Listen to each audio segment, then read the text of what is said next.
There's a trigger warning in place. I'm not going to be offended if you can't watch.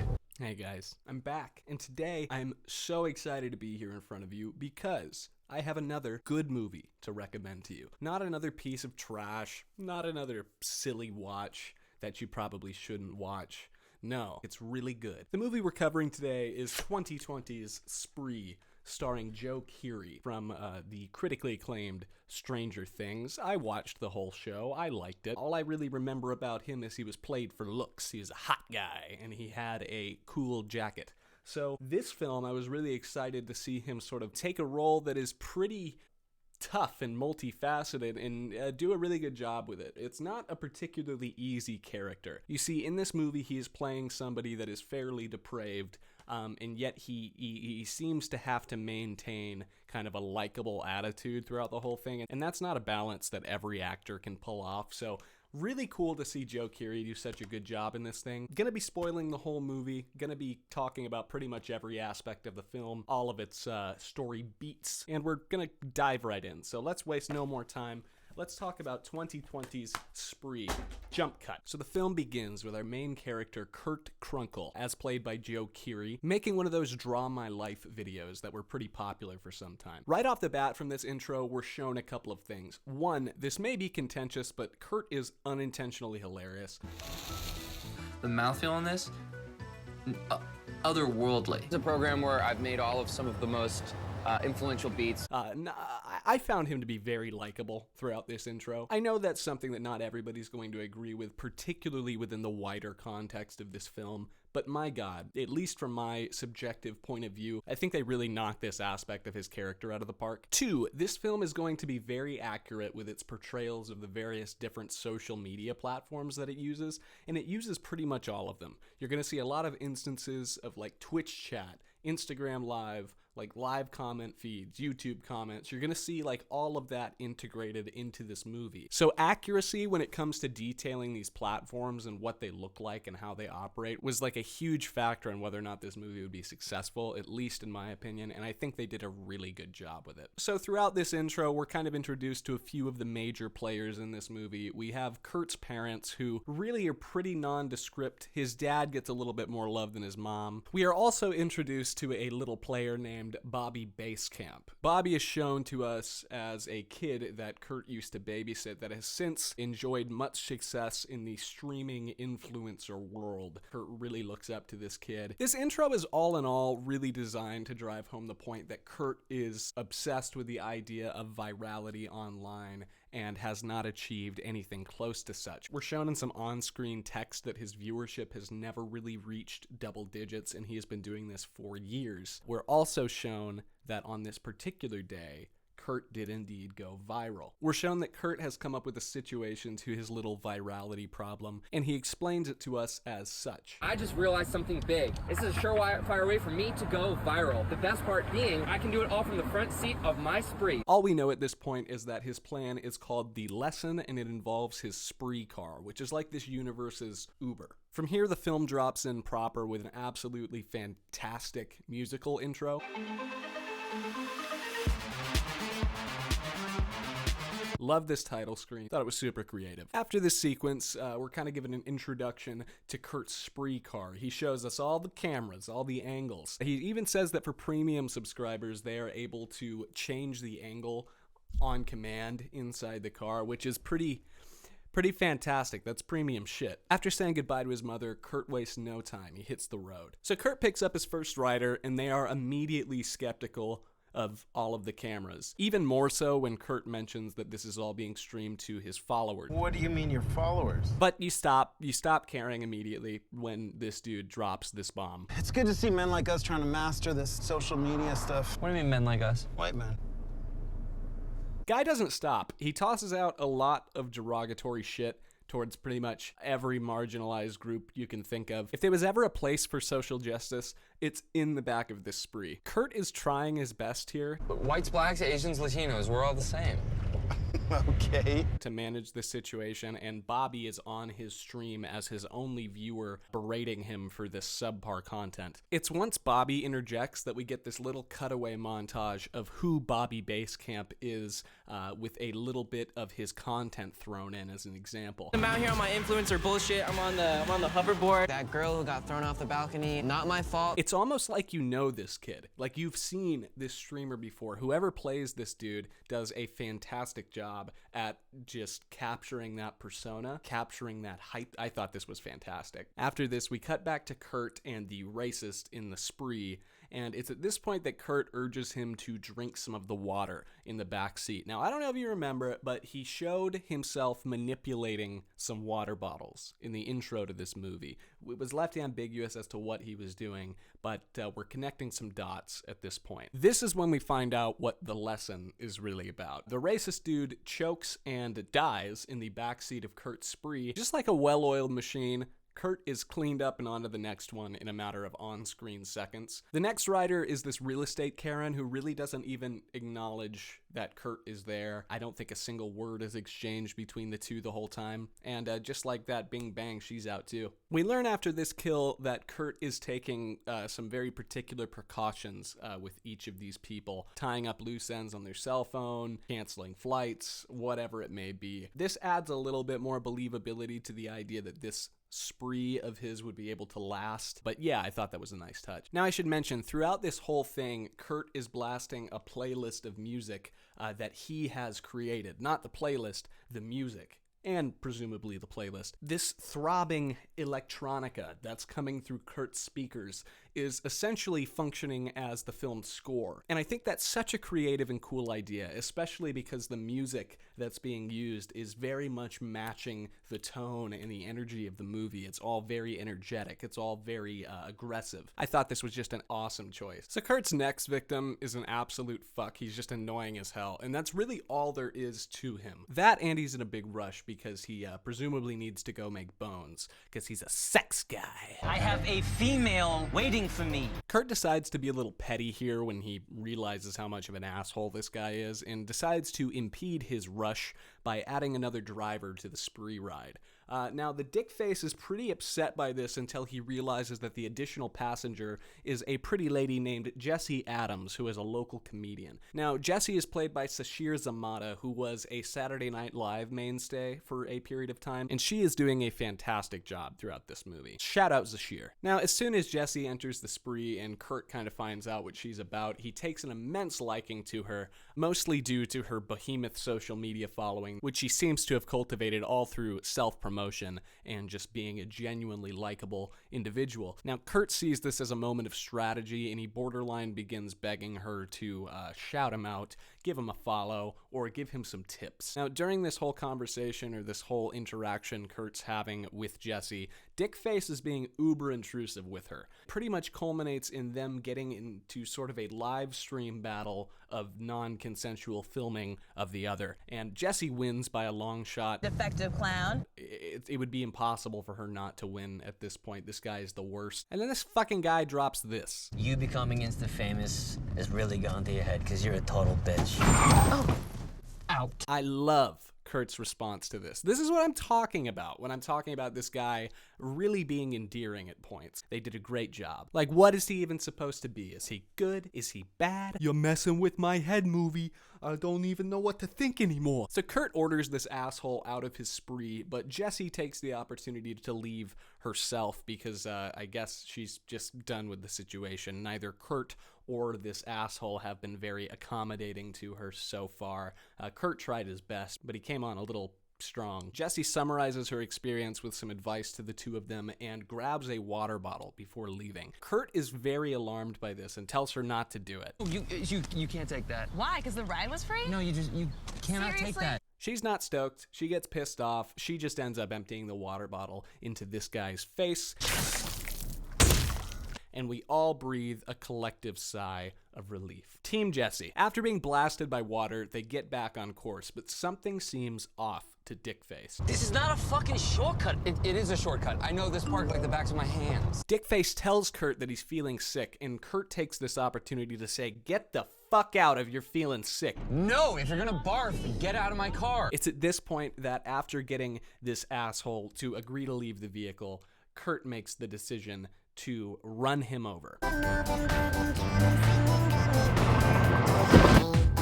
Wow, are you guys seeing this? Nice, nice. I don't like serial killers, but I'm liking Kurt. Not to mention, this kill is set to an absolutely amazing piece of music. It's really the only context in which I would call this piece of music amazing, but set to a scene such as this, you can't help but feel some weird primitive euphoria. Now, after killing this dude, Kurt checks out Jesse's socials. This culminates in Kurt finding out that Jesse has a show that she is performing at tonight, a very heavily promoted show, promoted by the Joke Bros, who are heavy promoters. At this point, Kurt gets some gas, and we're met with a really tense scene where he lackadaisically cleans blood off of the hood of his car as a cop stands in close proximity. He seems to not take notice of this as he argues with Bobby on stream over his content's merits. Now, I've read online that Bobby is meant to be assuming that all of this is fake throughout these whole first few kills.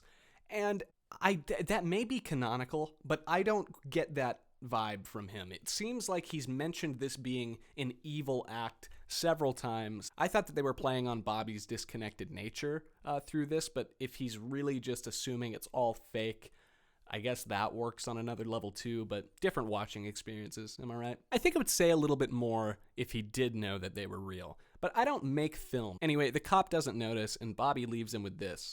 Add some WTF moments or GTFO. We then cut to my favorite group of the night. By the way, every time we watch this scene, my girlfriend mentioned that she thought that this was Frankie Grande, but wasn't sure. It is. You're right. That's fast. So Kurt takes these folks to a junkyard after promising them a scenic viewpoint, and he instructs the two passengers in the back to hang out of the sunroof. See, it's at this point that I start to lose Kurt a little bit, because up until now, it seems like he was only exacting his judgment on those that he deemed to be at least annoying people. I don't know if he finds these folks annoying, but goodness gracious, I don't think they deserved it. I like these folks, and they do die.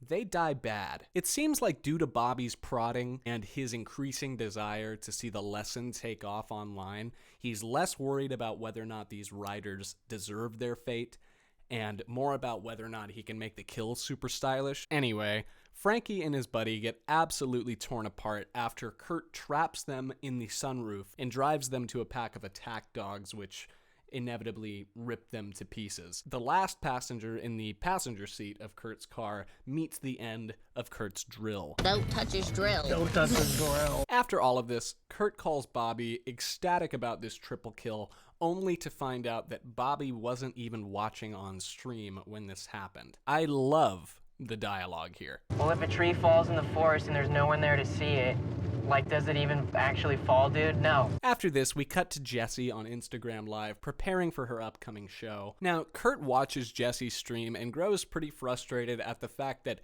she seems to be achieving an organic following off of just being herself and putting in very little effort, while he is here grinding his absolute heart away, unable to even reach double digits. As Kurt grows increasingly agitated, we're met with a very tense scene in which intersplice shots show somebody arriving at Jessie's house on her stream and Kurt arriving at somebody's house on his stream. You're absolutely sure at this point that Kurt has come to kill Jessie. And then the doors fly open in both streams, and no, Jessie was actually visited by her friend or manager or something. This dude is horrible. We'll get to him later. And Kurt actually arrived at Bobby's.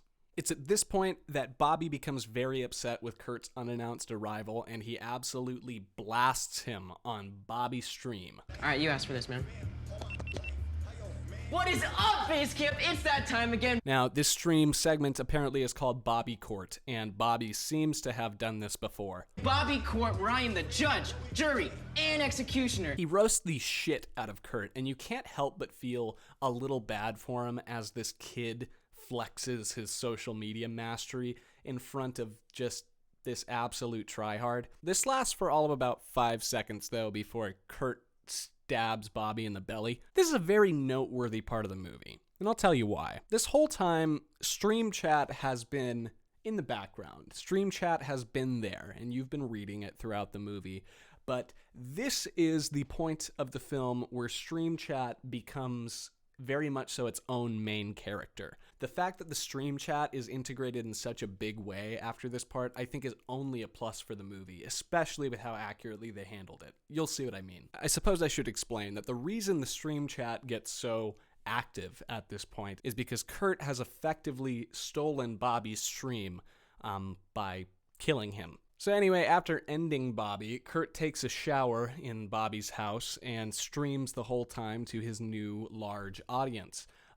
A lot of fake comments happening here because that's probably what you would be seeing, is a lot of people really doubting the validity of what's happening on screen. Anyway, Kurt's really excited to tell the audience that he has purchased up his ass tickets, Up my ass prices! for the Jesse Adams comedy show later that night. Everybody on stream seems pretty on board, and Kurt goes and takes a rest.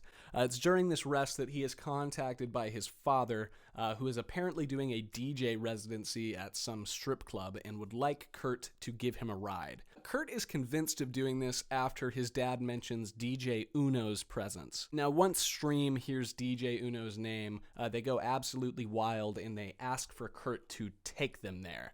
Yeah, dude. You stupid? Take us to Uno right fucking now. So Kurt obliges, decides to pick up his dad, and this scene of his dad in the car is really funny. Kurt's dad ends up finding his pistol in Kurt's glove box and absolutely freaking out. The fuck is this? I told you about guns, me and guns, all my stories. They have sort of a pseudo argument, and this all culminates in Kurt's dad saying, Come on, Kurt, can we just have some fun? They hash it out and they proceed to the club. Now, this DJ residency, it's a sad affair. I don't know if anybody's a musician out there watching, but sometimes you go out on stage and there's just nobody there. That's very much the case for old Daddy-O here. Kurt and his father meet up with DJ Uno and assure her that people will show up by the time of her set. This is where Kurt tries to get a shout out from Uno on one of her socials, and she refuses. No offense, but I cannot do that on the same night as a DJ set. Kurt is not happy about this and bounces out immediately. He's like, then why the fuck am I here? You guys fucking suck, and I predicted this. We cut to him ranting in his car before Uno knocks on his window and instructs him to drive her to an LA taco truck so she can take some photos. He does it. When he asks if they can leave, Uno says, You don't want to come? I don't want to wait line, you go. So Kurt waits in line for Uno's food and decides to bug this pretty lady about his social media strides, particularly him being partial to making sex tapes. I've done some sex tapes myself. I could make a sex tape at any time. I could feel like I'm making a sex tape tonight. This is odd. Kurt's going off the deep end here. Girl bounces after she hears this, but throughout this scene, we're shown that Uno has found Kurt's gun in the car and has been posing with it before grabbing one of his death bottles and drinking it. Upon arriving back to the car with food, Kurt finds an unresponsive Uno and begins to freak out a little bit. During his freaking out, two cops standing in line at the taco truck notice the commotion and decide to check it out. Once they approach Kurt, he tries to play it off by saying that Uno is just his girlfriend that has drank too much and is now sleeping in the passenger seat. We get the impression that the police aren't buying this story and end up taking Kurt to the front of the car. It's when they get Kurt in front of the vehicle that Uno suddenly wakes up from her unconscious state and in a panic shoots the officer standing in front of Kurt with Kurt's pistol. She immediately hops out of the car and runs away, being chased by the other officer. Kurt stands in absolute disbelief. He escapes the police, and he is now in this state of total euphoria. Mom can't stop me. Bobby can't stop me. The homeless can't stop me. And as soon as he feels that sweet, pleasureful power, he crashes his car in an act of overconfidence. After this, we cut to another devastating wreck. This dude's set. I don't know how I do it.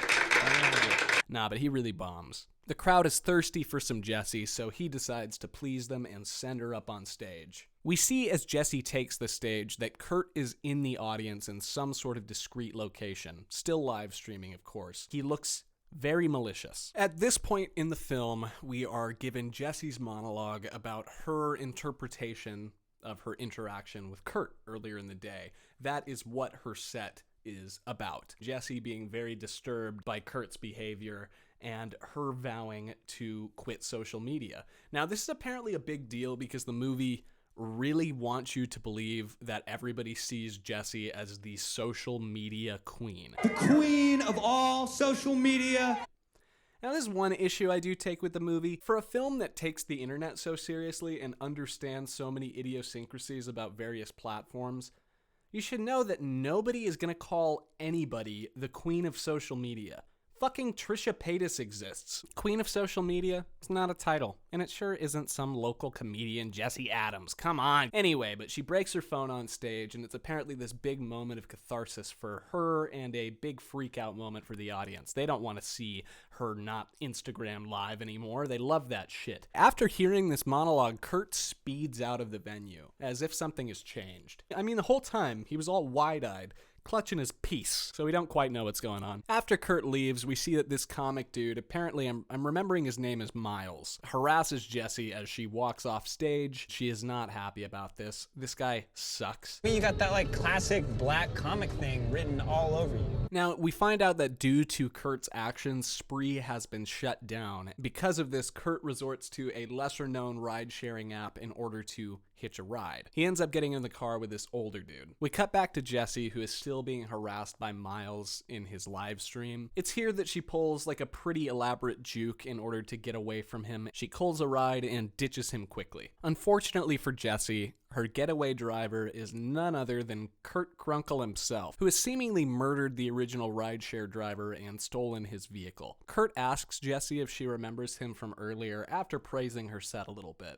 Jessie, I think you're actually a genius. She does after a moment and is entirely uncomfortable with how everything is unfolding. You can tell she's feeling a bit threatened at this point.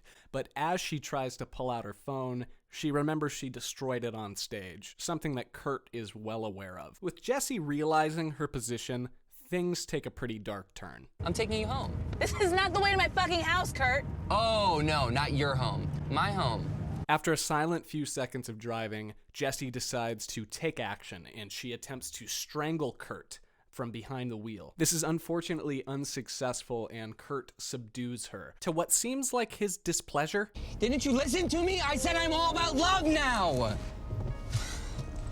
So this next scene is a bit confusing and vaguely NSFL, so I'm not going to go ahead and explain every detail. But what I will explain is that this scene culminates in Kurt's decision to kill Jessie. Unfortunately for Kurt, it seems he made this decision a bit too late, as he discovers that Jessie is not in the place that he had left her. He gets out of the car. Can't believe you got out of the car, bro. What a fucking dumbass. And gets absolutely duped by Jessie, who hops in the driver's seat before they engage in a good old-fashioned standoff. Now, I may have mentioned before, I may not have, that the donation chat that pops up on the screen, if you're not familiar, whenever somebody makes a donation on Twitch, it can be set up in such a way that the comment they leave will be read aloud over the stream. Now, there's been many instances of this throughout the movie, and they're all really fantastic, but I think this is my favorite one. Run.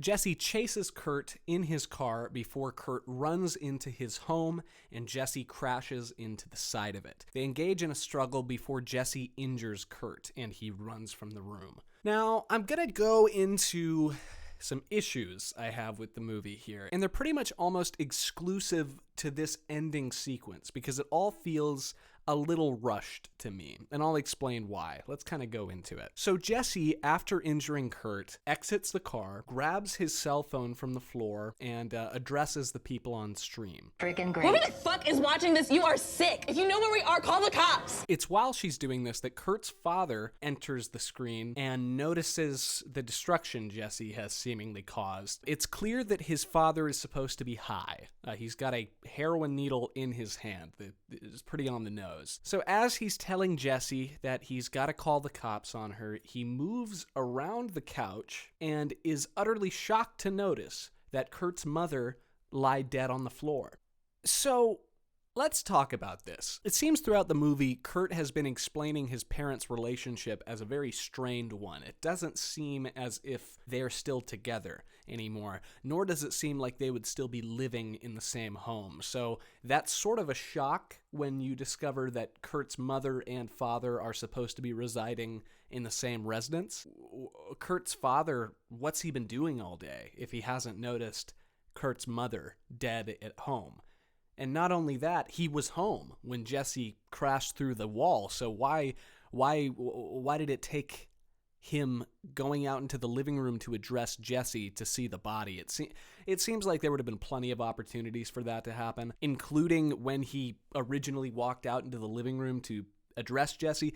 I don't know. I just thought this was a little bit sloppy, and maybe with some different blocking, they could have prevented how sloppy this looked. But for a movie of such quality, this kind of jumped out at me. I thought I should address it. Anyway, Kurt's father is devastated to find the dead body of Kurt's mother, and it seems like he immediately blames Jesse for this and attempts to attack her, to which Jesse responds by stabbing Kurt's father before Kurt appears behind his father and shoots him. It's while Kurt is exacting this vengeance on his father that Jesse sneaks off and gets in the driver's seat of the car that she crashed through Kurt's house. She takes this opportunity to exact one of those old classic tropes, the car bifurcation. She slams Kurt into the wall, makes him bleed out his mouth and stuff. It's after she does this that we're given a little monologue from Kurt, interspliced with Jesse's approach of his dead body at the behest of Chat.